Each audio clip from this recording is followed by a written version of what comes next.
Matt, thank you very much. I appreciate those kind remarks and the warm introduction. And there we go. And I also, Michael, just thinking about your work, and congratulations on all you've accomplished and really bringing people together. It's interesting when I'm in schools, and I visit schools all over the country. And here's really what I have found. Is that schools have aspirations, and they're posted on mission statements in every school, and every school has one. And I believe that in most schools, what the mission statement should say is that we believe that all children can learn, and your child may be one of them.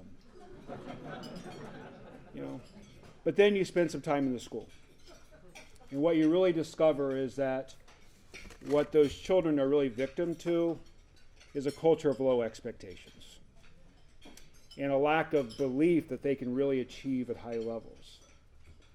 And what distinguishes all of your work is you do believe that students can, and you believe that students will.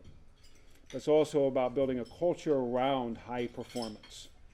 And I think that's what's really exciting. So we're certainly proud of the work you're doing. We're proud of our growth and the work that's happening across the country. Here in California, we're growing rapidly. We also have a number of great partners like Chevron and SunPower, Autodesk, companies that are really investing in significant ways in schools. Verizon, Lockheed Martin, the Kern Family Foundation, General Motors, Toyota, many, many others who are investing in this work at scale as a result of the kind of results that you're getting. We're proud of our university partners across the state, and San Diego State, the University of San Diego, San Jose State. In fact, their president, Mo Kaomi, is a member of our board of directors. Cal Poly Pomona, Cal State East Bay, California State at Chico just came on as an affiliate. So we're really growing our presence here, but we're growing a presence across this nation. See, these partners, whether at a university level or at a corporate level, are deeply concerned about America's growing skills gap. A condition that we know is threatening our global competitiveness, our economic prosperity, our children's future. It's threatening our national security. It's a much deeper problem than just thinking about the education problems we have. We have to take these problems and how these problems manifest themselves over the next several years with students. What happens with a government or with companies that don't have a skilled workforce. These companies are going to suffer, and as a result, our economy suffers. So we have to produce our own, and we have to change course. So let me give you a few statistics, which everyone loves these and never remembers them. I understand, but if you don't remember these, let me just give you some general numbers. Today, right now, there are 5 million job vacancies in the United States. We have 8.5 million people unemployed, millions more underemployed. We can't fill these jobs because employers can't find the skilled workers to fill them. Okay. STEM jobs in science, technology, engineering, mathematics are growing at 2 times the rate of non-STEM jobs. The STEM unemployment rate is half of what it is in non-STEM sectors.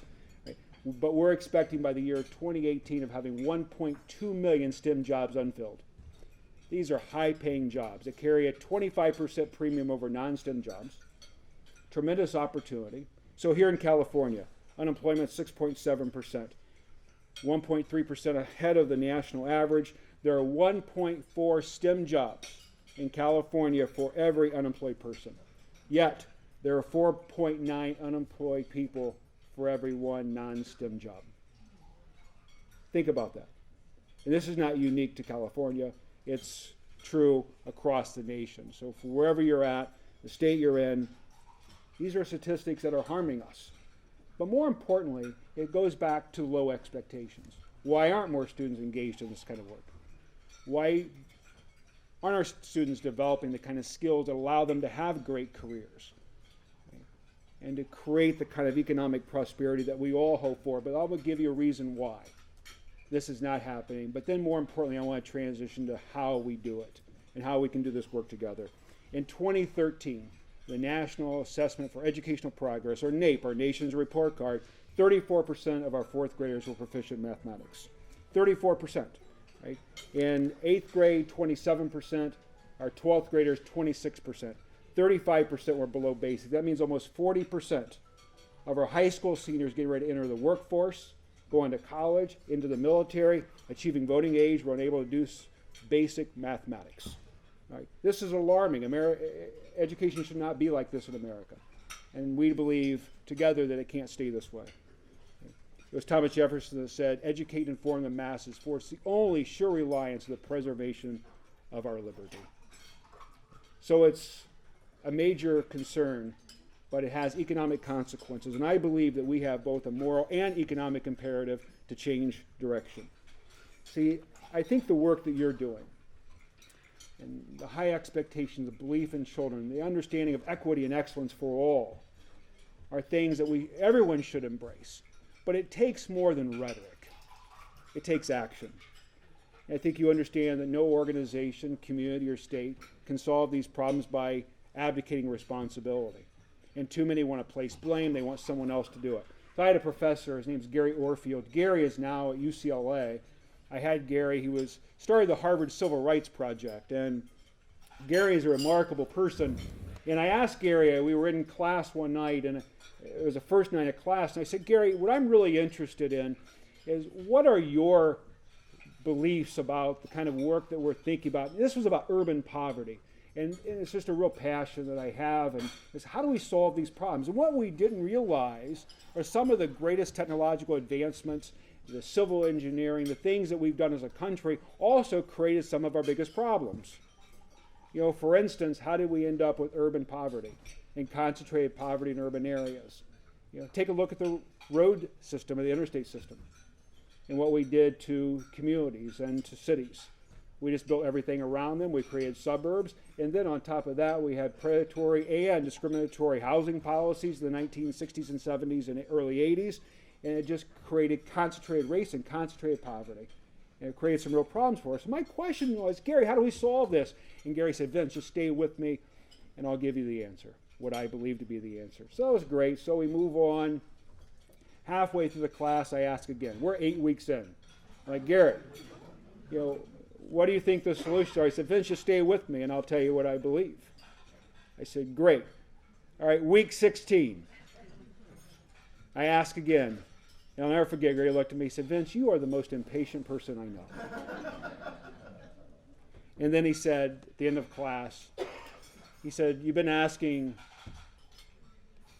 the entire semester what I believe to be the answer.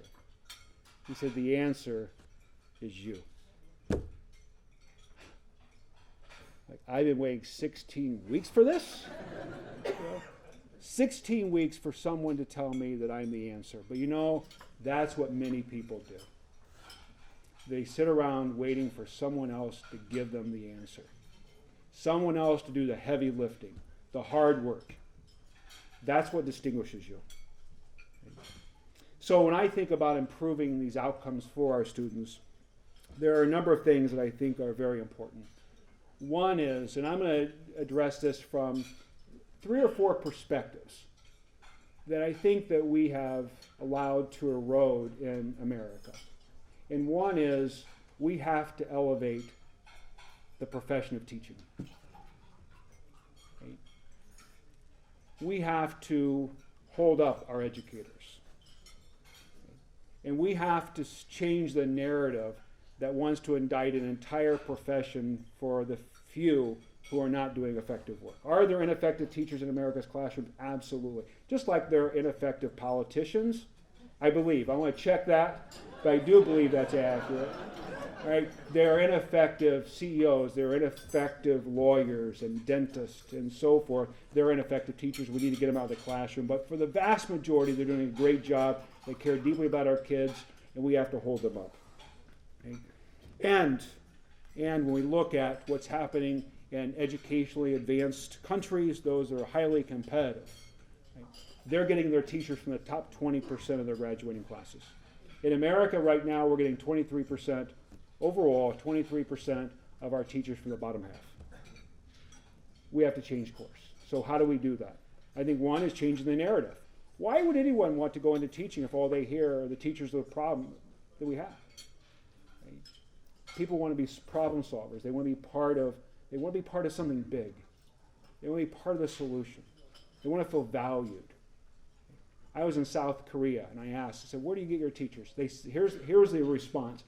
Everyone I asked, they said, if you are in the top 20%, you may have an opportunity to teach our children. Wow. Contrast that with some of the rhetoric we hear today. The other is I think we have to change compensation strategy in the United States around teaching. We cannot expect teachers to have backgrounds in science and math and technology and computer science and competing in the private sector and think that we're going to get people for $32,000 a year, give them 1.5% raises for the next 20 years, and congratulate them because you're at the top of the scale. Right? It's just not going to work that way. So unless we become more competitive with compensation to attract teachers, right, differentiate compensation that understands that people come from different places, they have different skill sets, and we need to reward that. At the same time, we need to think about how we retain our best and brightest as well.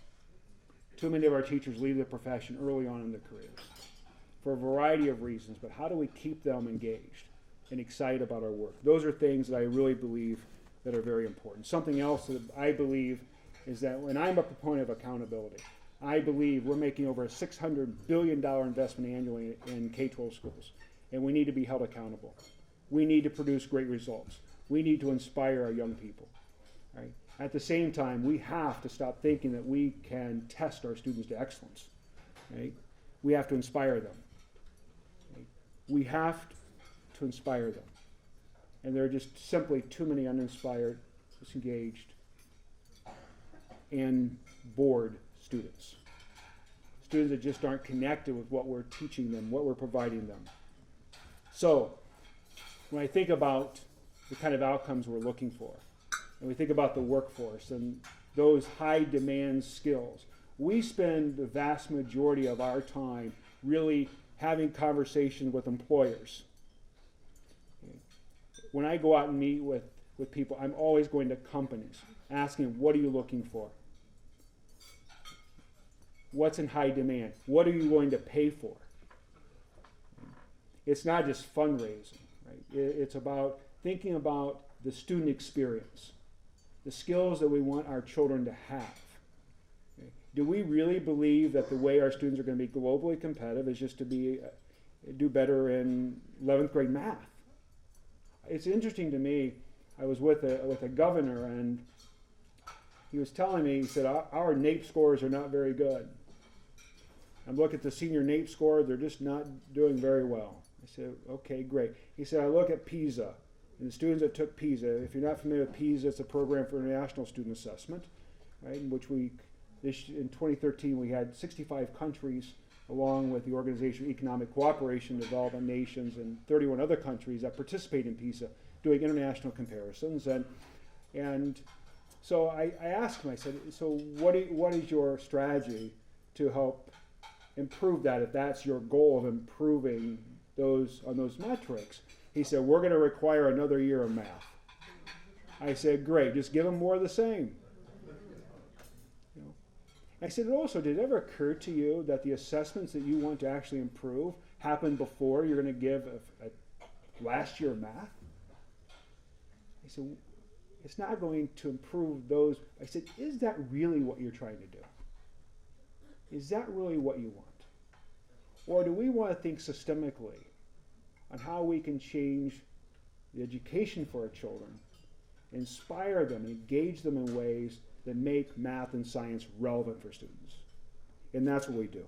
Because what we want to do is help students develop problem solving, critical thinking, collaboration, communication skills, okay? High demand skills that they can master. We want them to understand that these things are really important for their future.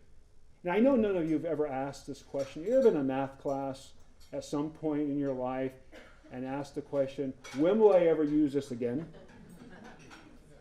Right? Yeah, okay, what's the typical answer? Pardon? Yeah, that was your answer. All right? And I've heard three. Right? I have heard, Well, you just need to know it. That's a good answer. The second I've heard, it's going to be on the test. You know it. The third is you need it for next year. What about you need it to solve problems in life? These are real world examples of how this math applies.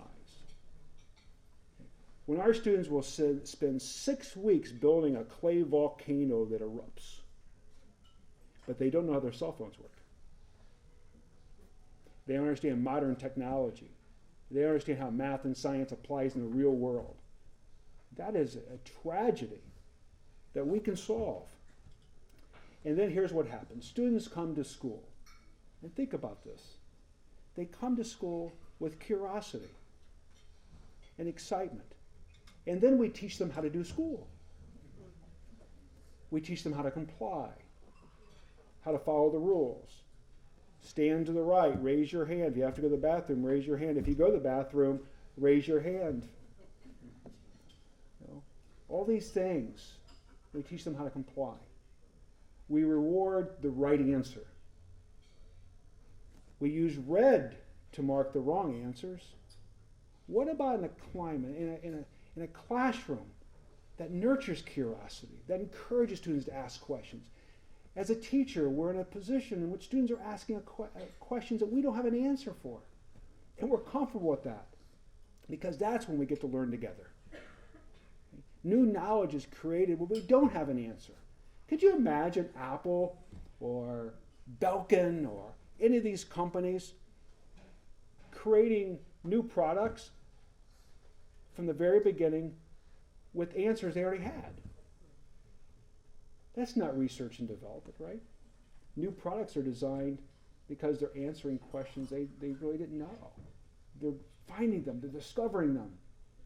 All of a sudden, new products, new industries are created as a result of that. It's also how new knowledge is created.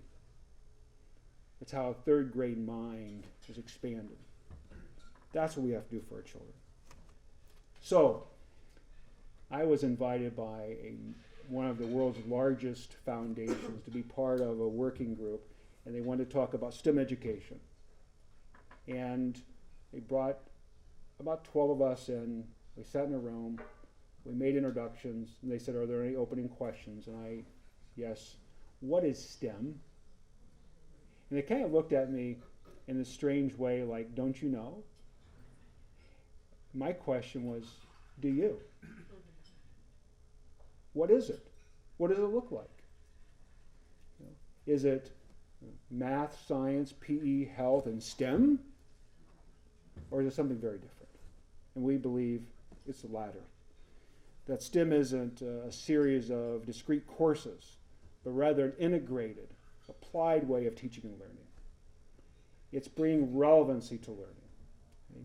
It is helping students learn how to apply math and science in rigorous but relevant ways. Howard Gardner says that the greatest deficit with American students is their inability to apply learning in a context in which it wasn't learned. Think about that. We have traditionally taught in silos. We do it at every level. In elementary school, it's put science books away now. It's time for reading. We read in everything. Why is it, here's a reading class. Now don't read in this one. Right? Everything is integrated. Or at the middle school level, we teach math and science and things in isolation. Or at the high school level, everything's in isolation. Then we get into universities. I was at a university recently, and the teacher education program was in one building, right? And everyone had to go, they were getting science every place else, math somewhere else, and they really took about 4 courses in teacher education. The rest, everywhere, and they never talked to one another. Okay. It's just the system. How do we change that? How do we create a system where students understand how things are connected? So in South Korea, I made the statement that STEM connects to everything. And I had a student at a national university. It doesn't connect to babysitting. And I said, that's interesting. I said, I'd like for you to think about anything else that it doesn't connect to. And I said, let's take babysitting, for example. I said, do you ever transport children you're babysitting for? She said, of course. I said, you just throw them in the car?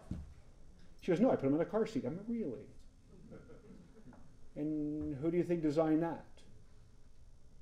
Child safety, child psychology, baby formula, baby bottles, okay? Things to engage students, to excite them, to communicate with them. All these things are based in science, technology, engineering, mathematics, in a very deep way. Okay? And think about everything we do is connected. So when we bring this in as an integrated model and help students understand the relevancy, what we see, the student learning goes up exponentially. Student excitement, engagement. I want to tell you this quick story because I still find it incredibly rewarding. I was at a school. It was a challenging school, and the principal came in to me and he said, I want you to see these. He had a stack of manila envelopes, and they were probably an inch thick each, 5 of them. He said, these are the files for our 5 most difficult students. I said, okay, what's in the file? I said, these are the discipline reports. I'm like, really? And what would you like me to do with those? He said, I just want you to see something. So he had the 5 students listed, and he had 8 class periods across the top. And each square next to the student in this grid, he put the number of discipline reports from each class. And I looked across, and he circled 5 places. And he said, those are zeros. And those are the times these students are in Project Lead the Way. So he said, so how can you make that go to 0 for the rest of the courses? I'm like, well, let's think about that. You know, how do we pull this together? So the students are that excited. They're walking, they're running into classrooms, they don't want to leave. They're working on projects, they're engaged, they're learning in meaningful ways. So another piece of this is, and oftentimes we hear things like, I think in the integration piece and why I believe it's so important, people, well, is it STEM versus STEAM? Do we want to add other letters to the acronym? I think we're missing the point. It's not STEM versus STEAM, it's STEM and everything. You know, it's not teaching this and excluding other things. In fact, it's just the opposite. We need to help students understand how art connects to STEM. In fact, in our elementary launch program, we have modules in which students create paintbrushes to understand when you change the length and the bristles, how it changes textures. We want them to understand how art connects to this, or the acoustics in a room, musical instruments. These are manufactured, they're designed. There's a science behind this, and we need our students to understand that. So as I think about Project Lead the Way and the work we do, okay, there's been dozens of research studies done on us. I was first introduced to Project Lead the Way when I was a high school principal. And like some of you, there was something missing. I grew up poor, and you know, I remember like it was yesterday when my dad walked out on us, and you know, my mom working multiple jobs. I remember those days, and I remember that it was, you know, my high school principal. One day I was visiting his office, which I did frequently, and this day though was a little different. I was standing outside his office, and instead of calling me in and going through the ritual, he walked out to the hallway this day, and he grabbed me by the shoulders. And he looked at me and said, "You may give up on yourself, but I will never give up on you." And it inspired me. It was at that point that I decided that I wanted to go into education, because I was hopeful that I could work with people and do for students what he did for me. Right? And I think about, I was a principal of a suburban high school, and there was something missing for me. So I decided that I wanted to be principal of a large urban high school. I wanted to go where there was poverty and there were challenges, where students really needed us in a deep way. And I walked into this school and 25% of our students were dropping out of school. I was convinced at least another 25% were graduating because they learned how to do school but really didn't have the skills to be successful. And I was introduced to Project Lead the Way in 2001. We implemented the program. I went out and hired 2 teachers. And I remember they were at another school district, and I said, would you come and be part of this? They said, how many students are in the program? I said, 0. They said, what kind of equipment do you have? I said, none. He said, what do you have? I said, 2,400 students. That's what we have. And we need to inspire them. So you come in, whatever you need, you let me know. You want to be careful when you say that. But what I believe is that that's exactly what we should do. Whatever we need, we'll get done. We'll find answers. We'll find solutions. That if we are student-focused, student-centered, that no is never an option. Okay? And what I saw happen over a 12-month period, 300 students in Project Lead the Way. And I saw the numbers double over 3 years. I saw students graduating, excited, with aspirations. They were going on to college at unprecedented rates, all because 2 teachers believed in these students. They came in and started a program. I was sold then. And then I was superintendent of a large urban district. We committed to putting PLW in every middle and high school in our district. And then I had the opportunity to be part of this national organization. What we have to do as an organization is continue to distinguish ourselves by inspiring and engaging and empowering students. Transforming teaching through professional development. Making sure that teachers understand how they can teach in a project problem-based classroom. How they can become facilitators of learning rather than disseminators of information. We're also committed to delivering the highest level of quality service to schools, so that we can be partners as we work together to ensure that the challenges that we face, the barriers that seem sometimes we can't get past, in fact we can. So, last few things I want to share with you. As an organization, things that we're committed to. One is continuous improvement. Working with business partners and others to make sure the experience that we're providing students are relevant and rigorous. Also increasing the value proposition for our students. See, I think every student should ask, every parent should ask a question with respect to any kind of educational experience. Like, who cares? Should be a common question. Why does this matter? Why should I do this instead of this? Why should I make this kind of investment? Every investment from a corporate perspective is like, what kind of return are we going to get on this investment? But in education, we don't tend to ask those questions. Right? We'll make investments in it without really understanding what the return is.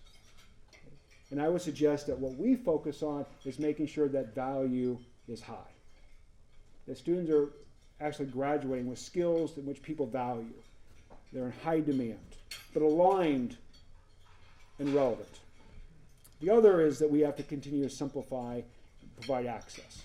So when I visit schools and so forth, we're always asking, how do we, what are things we can do better? How do we make this simpler for you and more accessible to students? And as long as we get that kind of information, that's very helpful for us. We've also introduced our launch program and working with now kindergartners. And I have to share something with you, of course. And this is, I received this morning, right? And I'm reading to you now, all right? This was,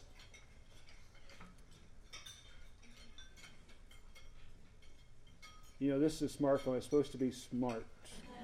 There it is. All right, here you go. I gotta read this. I received this from a teacher. I've seen increase kindergartners.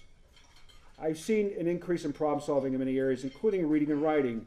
Their interactive writing students are taking risks, taking time to think, and finding better ways to communicate their message to their audience. This also affected the revising process, in which students know to make adjustments and to make their writing better. Overall, the level of engagement risk-taking has greatly improved. The authentic questions that are coming up and read-alouds have truly caught me off guard at times. I've noticed a rise in logical thinking. For example, in a recent read-aloud of a simple version of Goldilocks and the Three Bears, students had several wondering questions. One student wondered why the Papa Bear's porridge was too hot and Mama Bear's was too cold if they were from the same pot and poured at the same time. I love it.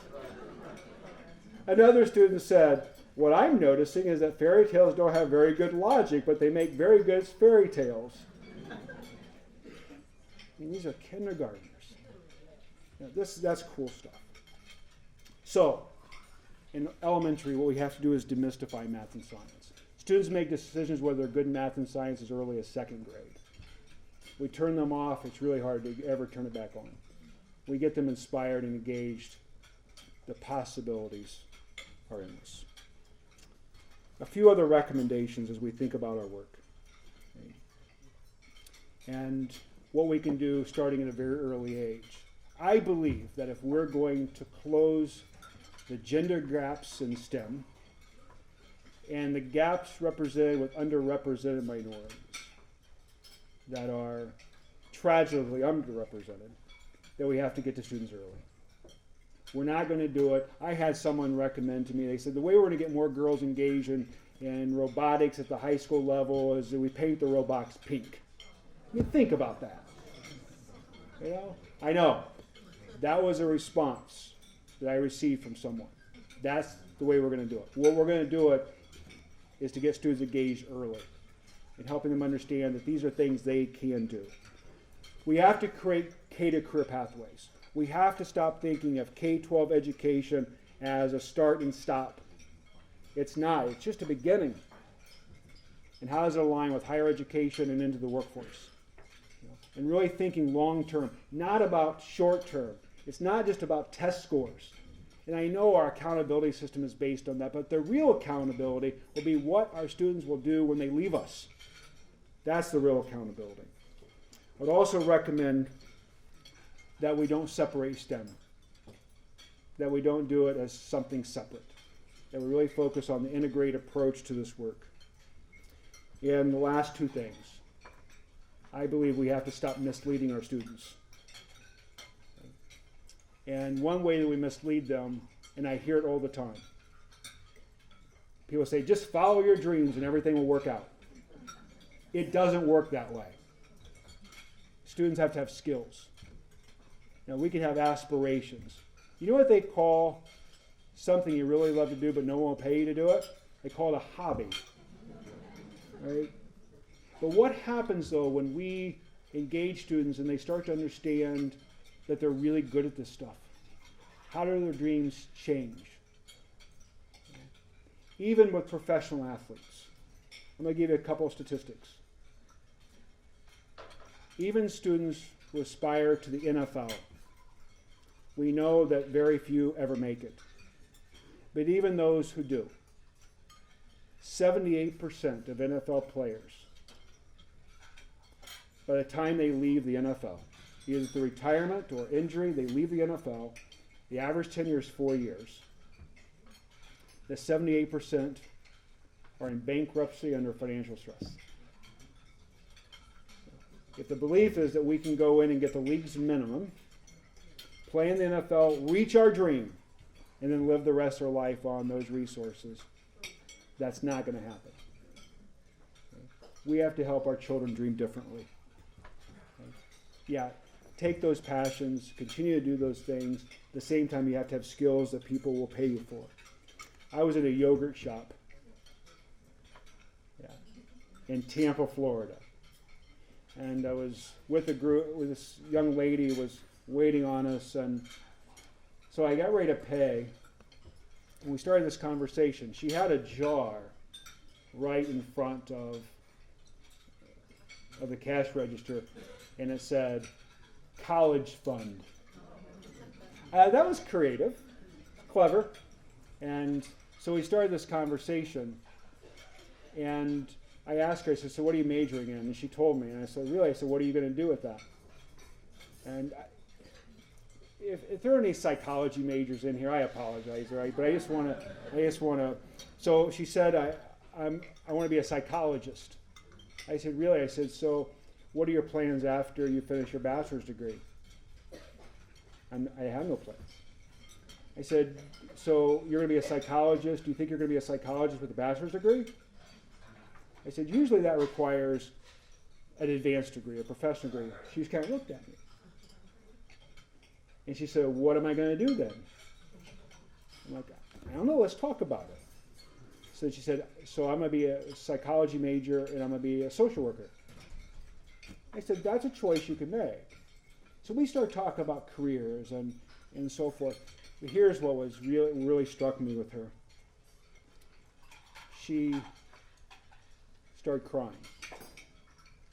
And she looked at me and she said, no one has ever shared this with me before. She's in college, and no one had ever shared with her the kind of opportunities, the kind of careers, the pathways. And I think we can do better for our students as well. So I'm going to take some questions here. And I was asked recently in a local school district, they asked, how can we make STEM more of our community and really focus attention on this? Like, well, you could start with something that's very simple. When I drove into your community today, I said, welcome, home of youth soccer. I think, how do we celebrate student successes in all areas? And elevate these students and elevate their work. But here's what we know. For you who are mentors for our children, educators, policy leaders, business leaders, here's what happens. We work with our students. We mentor them, they learn, and then they leave us. And if we have done our jobs well, they will go on to have great careers, families, and make meaningful contributions to their communities. They will learn something much more than math or science. And then I think about the pride that we have in their achievements. But in education, many of the rewards aren't immediate. We don't get to see the results of all of our work, sometimes years to come, when students come by and give us a thank you note or invite us to their weddings and to graduations. Then we know that we've made an enduring contribution and we've been significant in their lives. And I thank you for all the great work you're doing. I'm excited about ways in which we can partner to elevate expectations for all students. I commend your commitment to this important work. And there is nothing more important in our country right now. Nothing more important than ensuring the success of our children.